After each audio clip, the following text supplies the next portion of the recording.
Bueno, 9 de la mañana, 14 minutos. Tenemos alguna información que estamos, digamos, tratando de confirmar y tener los detalles de lo que realmente aconteció en el Punta Carreta Shopping. Sí, a esta hora el shopping está cerrado. En principio habría habido un incendio en uno de los locales, hay fuerte presencia de humo y la producción está trabajando justamente para tener la confirmación de bomberos sobre qué fue lo que sucedió y cómo se está trabajando en este tema. Así que en minutos les damos información chequeada. Bueno, y nos vamos a meter en varios ámbitos. Obviamente que en el político, pero antes de meternos en el ámbito político, le voy a dar la bienvenida al doctor Julio María Sanguinetti con su última obra, con esta Trinchera de Occidente, que por lo que tengo entendido estará siendo presentado el próximo miércoles. Primero que nada, la bienvenida y los buenos días, doctor. ¿Cómo le va? Encantado. Yo vengo de ahí. Yo vivo al lado, al lado del shopping, ¿eh? Claro. ¿Vio algo? Está pegadito. No vi nada. Un local se incendió y fue evacuado del shopping, está cerrado. Sí, pero desde el fondo de casa se tiene que ver todo el humo porque está casi al lado, estamos a 20 metros. Sí. Se le va a ahumar la casa. Bueno, espero que no seamos tremendistas. Ha sido poca cosa. Bueno, efectivamente... A 70 años de la creación del Estado de Israel nos trae esta Trinchera de Justamente, Occidente. a los 70 años pensé que era un buen momento para documentar, digamos, artículos que he escrito a lo largo de más de medio siglo sobre el tema. Desde la creación del Estado de Israel, el tema judaísmo, antijudaísmo, antisionismo, racismo, en fin, todo lo que se mueve alrededor, desgraciadamente todavía hoy, de este tema. Desgraciadamente todavía hoy. Porque parece mentira, pero el tema sigue allí. Hace 70 años justamente se crearon dos estados. El Estado de Israel y el Estado árabe. Los árabes no aceptaron, porque no aceptaban la creación de ningún modo de Israel, y bueno, y 70 años después seguimos hablando de la posibilidad de dos estados que se crearon hace 70 años. Así que, bueno, entonces el miércoles sí, en el Sheraton a las 7:30 va a venir Carlos Pañi, un periodista amigo argentino, gran periodista, y Pablo da Silveira, un profesor de filosofía, muy respetado. De modo que vamos a reflexionar en torno a este tema y a lo que ha significado este periplo de 70 años de esta que fue quizás la creación más importante que tuvo Naciones Unidas, ¿no? Porque yo creo que fue el último momento en que Rusia y Estados Unidos estuvieron de acuerdo en algo, ¿no? A partir de ahí ya nos sumergimos en la Guerra Fría y Naciones Unidas pasó a ser un campo de agramante, ¿no? Pero este fue un gran episodio, de modo que allí estaremos en el Sheraton y por supuesto invitamos a todo el mundo que nos acompañe, que le pueda interesar el tema. Lo que uno se pregunta, ¿no, Lorena? Es cómo en medio esto de un retome de una actividad política, que debo confesarle, uno pensó en determinado momento que aquellos no del retorno a la actividad política iban a ser de alguna manera permanentes. Usted tiene una actividad académica verdaderamente muy importante, y uno como que se había hecho a la idea del escenario político sin el doctor Sanguinetti en la trinchera, ya que voy a permitirme utilizar el término, en el frente de batalla como se lo encuentra ahora. Si usted se había hecho la idea, yo también. Yo también, no tenga la menor duda. Yo ni soñaba con estar en esto. En el mes de abril, si hubiera estado acá, no le hubiera dicho, no, la trinchera electoral no. En la vida política sí. Claro. Por algo he estado aquí más de una vez a lo largo de todo este tiempo. Lo que pasa es que estaba en el otro terreno de la vida política. El debate de ideas, la discusión histórica, en fin, los temas del país y del mundo, pero no en clave electoral. ¿Qué pasó? Lo notorio. El Partido Colorado tenía el liderazgo de Pedro Bordaberry, que fue nuestro candidato en las dos últimas elecciones. El hombre vasco dijo, me voy, bueno. ¿Trató de convencerlo de que no? Yo recuerdo... No, mire, yo lo llamé la otra vez y le dije, yo sé que con los vascos no se discute. No se discute. Me dijo, bueno, entonces está bien. Digo, porque había tomado esa determinación, para mí muy penosa porque lo hizo en el mejor momento de él. Es decir, Pedro, a lo largo de los años había consolidado una presencia de gran parlamentario, respetado por todo el mundo, estudioso, trabajador, serio. Bueno, entonces a partir de allí se produce un cierto vacío, una situación de desconcierto, el Partido Colorado queda fuera del escenario político, fuera del debate, nos entramos todos naturalmente a preocupar por lo que estaba ocurriendo. Yo vivía esa situación.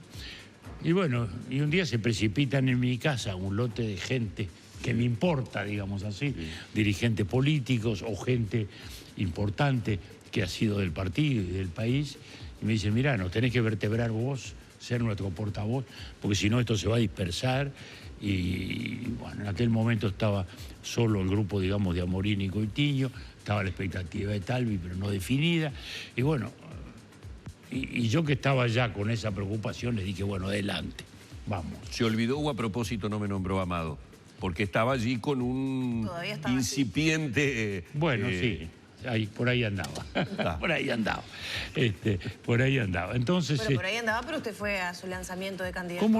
¿Cómo no? Por supuesto, porque siempre lo respeté y lo alenté, y a fin de año fui porque él me vino a invitar. Por eso me llamó la atención después cuando él habla de que, digamos, como que se le marginó, ¿no? Cuando realmente fue lo opuesto. Pero bueno, eso ya está, ya pasó. Lo que importa es que el partido estaba en una situación ya muy crítica, las encuestas venían así, y estábamos desaparecidos y ahí nos largamos.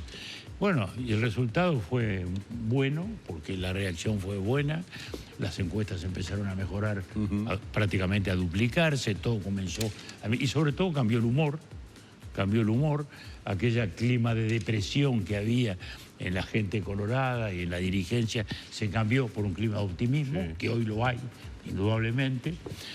Ya veremos cuántos votos son o cuántos votos no son. Ese es un tema del año que viene. Pero que hay optimismo, no hay duda. Está todo el mundo trabajando. Y del lado ballistas, bueno, hemos estado en todas partes y en todas partes la gente escucha, viene y entiende lo que estamos. Porque los objetivos son dos. Yo me fijé dos objetivos.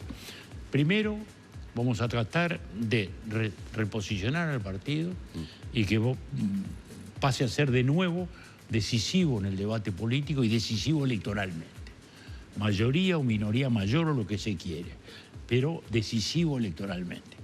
Segunda cosa, ser la base también de un eventual gobierno de coalición. Habida cuenta de que nadie en la oposición hoy puede soñar con 50 o con 40%, bueno, es imprescindible que haya un cierto entendimiento. Instalamos la idea. En ese sentido también tengo, digamos, digamos la satisfacción de que el tema está en la mesa. Todo el mundo hoy habla de gobiernos de coalición, de un modo, de otro, puede ser así, puede ser asado, no importa. Pero sí, la oposición tiene que asumir de que tiene que construir una alternativa. Al país no se le puede ofrecer simplemente tírese a la piscina y después le contamos cuánta agua hay. Personalmente creo que previamente a octubre habría que lograr por lo menos un mínimo de entendimiento en algunos puntos esenciales. Pero, por ejemplo, el precandidato por el Partido Nacional, Luis Lacalle Pou, que es el que tiene el mayor caudal, ¿no? Según las encuestas. Aparentemente. ¿Está dispuesto a hacer una coalición antes? Mire, yo no lo sé. Sé sí que es consciente de que quien aspira al gobierno tiene que saber que va a gobernar en coalición. Ese es el punto.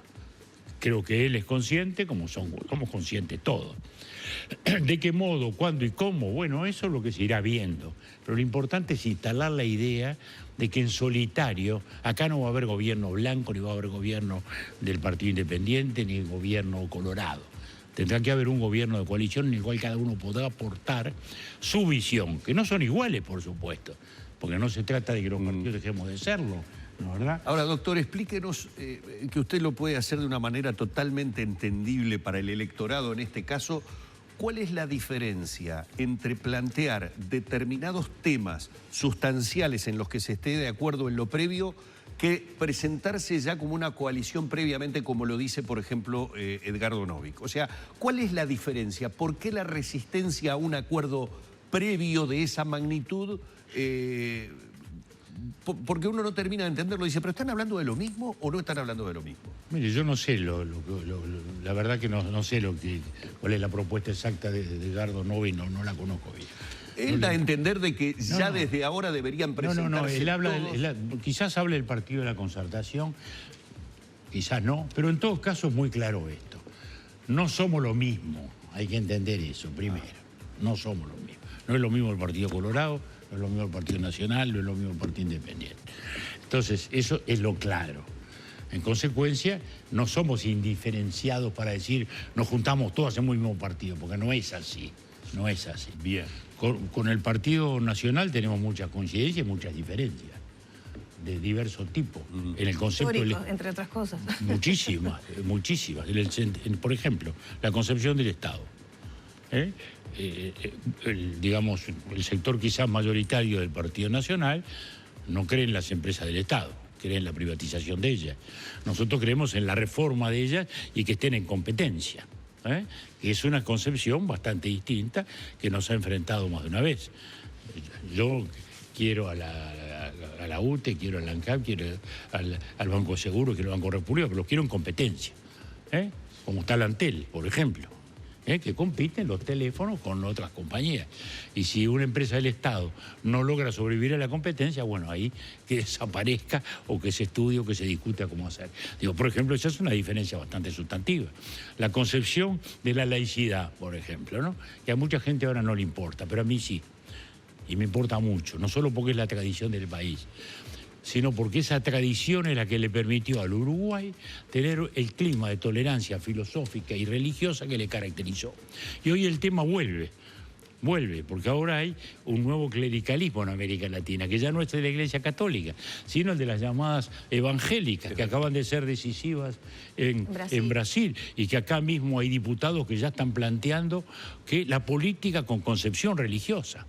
Bueno, entonces, eso es un tema muy importante desde nuestro punto de vista, y el vallismo ha sido histórico en esto, o sea que a Dios lo que es del Dios y a César lo que es de César, como dice ya el mensaje bíblico, es decir, somos ámbitos distintos, hemos convivido distintos, e introducir ese factor religioso termina siendo un factor de intolerancia.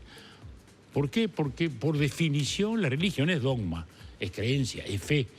No es un razonamiento el que lleva a creer, es una actitud de fe, lo cual es estrictamente incompatible con la vida política, que es por el contrario un ejercicio de razonamiento. Entonces, con esta mira electoral que estamos poniendo en la mesa, un partido de la Concertación para las elecciones nacionales, por lo menos que se cristalice antes, está complicado. Yo diría que el partido de la Concertación o un partido de Concertación... Porque mezclar todo esto que usted puede dice... puede tener sentido en lo municipal.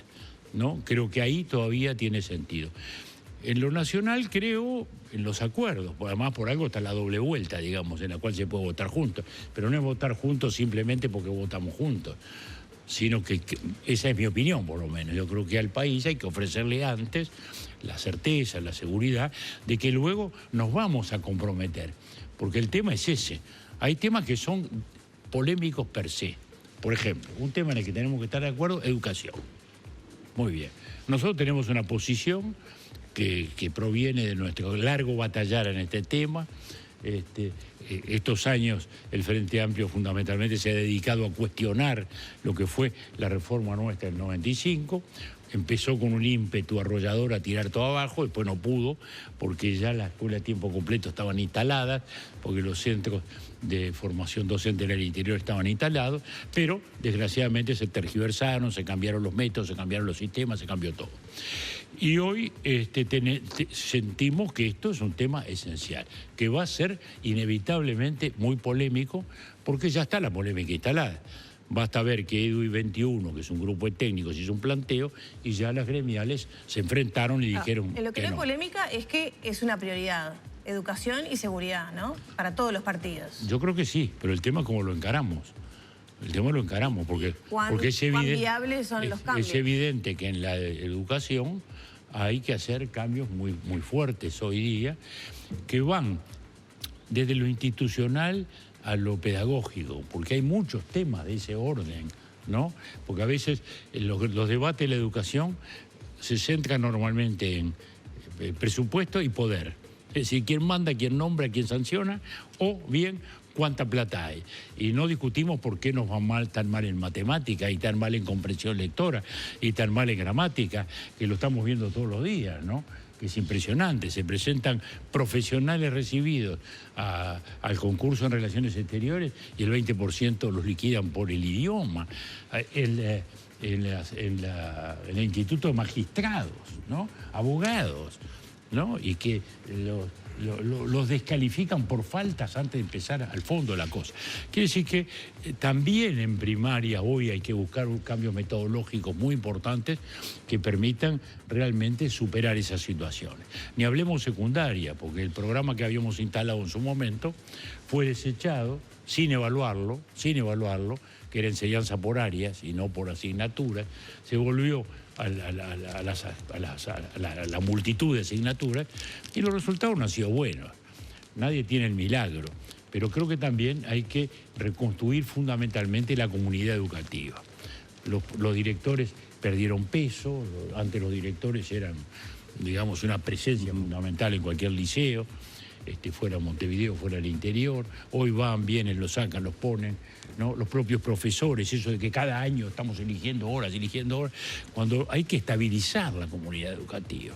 Tiene que estar estabilizada la dirección y los profesores lo más posible, ¿no? Lo más posible. De modo que el tema de educación es fundamental, por ejemplo. Y ahí se supone que ya va a haber un gran debate. Personalmente, ¿por qué digo que sería bueno hacerlo antes? Para comprometerse. Porque después, cuando vienen los líos, digámoslo con sencillez, cuando vienen los líos, bueno, yo decía que sí, pero no tanto, y bueno, el compromiso tiene que ser sólido y fuerte si es que se quiere hacer algo. O sea que, como usted dice, compromiso, que nosotros como ciudadanos sepamos cada uno qué es lo que piensa con respecto a los temas centrales del país. Esa es la idea. Y usted decía al principio de la nota, había dos objetivos que de alguna manera usted se había planteado y se están cumpliendo. Está instalado, sin ningún tipo de duda, el debate de cómo llegar a esa unión de criterios o cómo llegar a esas coincidencias. Ha crecido, como también lo ha dicho usted, por lo menos en las encuestas, y ha cambiado el talante del Partido Colorado, a quien hasta hace muy poco tiempo atrás muchos vaticinaban su casi desaparición del espectro político uruguayo, pero me queda hacerle la pregunta del millón. Todo ese esfuerzo lo tira por la borda no presentándose a la candidatura presidencial, porque yo le tengo que decir, por lógico razonamiento casi que de perogrullo, que bueno, si esto se consiguió porque usted volvió a aparecer en la primera línea de batalla, no puede abandonar ahora esa situación. Bueno, me mire, parece a mí. Primera cosa, en política no hay nada peor que fijarse plazos. Estamos muy lejos de la interna, que sea fin de junio, octubre, noviembre, o sea que estamos muy lejos. El grupo nuestro, Ballistas, es gente toda experimentada y conocida, toda. De modo que no tenemos apuro por saber quién va a ser o quién no va a ser. Yo desde el primer día dije, acepto la posibilidad de encabezar un movimiento parlamentario como garantía de algún modo, digamos, de ese compromiso por buscar un gobierno de coalición. Cosa que ya hemos hecho en el pasado, porque esa es la otra cosa importante a decir. Porque hoy se habla de la coalición como una cosa novedosa, nunca pasó. No, pasó siempre. Pasó siempre. La segunda presidencia nuestra fue un gobierno de coalición estricto con el Partido Nacional, que en aquella época presidía Volonté, y por eso pudimos hacer la reforma educativa que hicimos entonces, que fue tan importante. Por eso mismo también pudimos hacer la reforma de la Seguridad Social, hoy desgraciadamente puesta en riesgo de nuevo, como lo dice el ministro Astorio, o lo reconoce el ministro Astorio, por malas medidas que se han tomado al respecto. Esto fue posible por un gobierno de coalición. Si derrotamos la inflación y volvimos después de 50, 60 años a tasas de un solo dígito en la inflación, fue porque en aquellos años pudimos tener un gobierno sólido, con estabilidad, que fue un gobierno de coalición sólido. Quiere decir que esa es una experiencia que ya ha hecho el país, de un modo claro. Después de todo, también digamos en un sentido un poquito más amplio, luego de la dictadura, ninguno de nuestros gobiernos tuvo mayoría absoluta, ninguno. Si salimos siempre con acuerdos. Sí. Y esa es la vida política, ¿no? Que a veces se desprecia tanto superficialmente, dicen, la política, los políticos. Y bueno, ¿qué es lo otro si no es la política? ¿Cuál es el sustituto de la política? ¿Qué? La violencia, la fuerza. Así caímos un día en una dictadura. ¿Por qué? Bueno, porque hubo grupos que creyeron que se había terminado la política, que había que ir a la revolución armada, y luego hubo quienes derrotaron desde el lado del Estado, militares, a la revolución armada y se quedaron. Bueno, eso es lo otro. Lo otro es eso, ¿no? ¿Y cómo salimos de la dictadura? Con política, con acuerdos. En aquel momento fue un acuerdo del general Sereñi y el doctor Chiarino con nosotros, ¿no? Y salimos así, el Partido Nacional estaba en discrepancia, pero salimos en paz. Y la gobernabilidad primera fue con Wilson, sin un gobierno de coalición, pero sí con un gobierno de diálogo permanente. Y la segunda presidencia, como acabo de describir. Es decir, que hay una tradición de acuerdo, porque esa es la esencia de la democracia, por otra parte. Entonces, y en eso es en lo que tenemos que pensar. El modo y manera será. Y yo lo que estoy es en eso. Apuro ninguno. Pero hay presiones, usted lo dijo ayer en el acto. Sin duda, porque los amigos me dicen, no, mirá lo bien que nos está yendo, vamos los arriba. Amigos pueden inducir error, también dijo. Bueno, sí, es verdad también, porque a veces los amigos a uno lo ven más bonito de lo que es, ¿no? ¿Verdad? Sí, los entornos a veces hacen mucho daño, Sí. Y mucho más cuanto más cerca uno está del poder. No, en casa no, porque sabe, en casa tengo la primer escalón crítico, sí. Que es doña Marta, que cualquier desvío por suerte me está marcando por suerte y yo le agradezco. Una eventual fórmula podría ser con Patricia Damiani, también es algo que ha trascendido en estos días. Esos son divagues que salen, cosas que no tienen a menor sentido, ¿no? La quiero mucho a Patricia, pero además somos correligionarios firmes en Peñarol y estos días estamos de auge. Yo estaba en Madrid, yo volví ayer de mañana en Madrid. Estuvimos en el Foro Iberoamérica, que es un viejo grupo que hace 20 años fundó Carlos Fuentes, y nos reunimos una vez al año, y lo presidí hasta ahora Fernando Enrique y Ricardo Lago, y ahora lo vamos a copresidir, digamos, Pinto Balsemão, el portugués, y yo. Mire usted. Y estamos todos los años allí. Y bueno, venía el partido y dice, bueno, ¿y cómo hacemos, cómo no hacemos? Y le digo a Marta, bueno, averigüé, porque estaba Boca River. Digo, el partido nuestro no lo vamos a encontrar. Boca River, claro. Boca River. Bueno, habló en el hotel, me dice, no, sí, vamos a ponerlo. Me dice Marta, medio aburrido mirarlo al hotel, vamos a otro lado. Hablo con el conserje, ¿qué me recomienda? Hay un pub fenomenal irlandés que dan varios partidos a la vez. Bueno, allá fuimos, era una locura. El pub divino, ¿no? Sí. Un pub irlandés. Pero entramos y había, no sé, 200 ingleses con la cerveza así, ¿no? Gritando un partido de Inglaterra, por allá estaba un partido de Italia, dijimos, nos vamos. Bueno, al final lo vimos en una fonda gallega, donde comimos como camioneros, unos platazos ahí, y ahí vimos Boca River, y con el telefonito... A ver cómo veníamos. Monitoreando, bueno, y después pasó lo que pasó, con la alegría consiguiente. Pero vuelvo a decirle, no, esas son cosas que salen, que se dicen.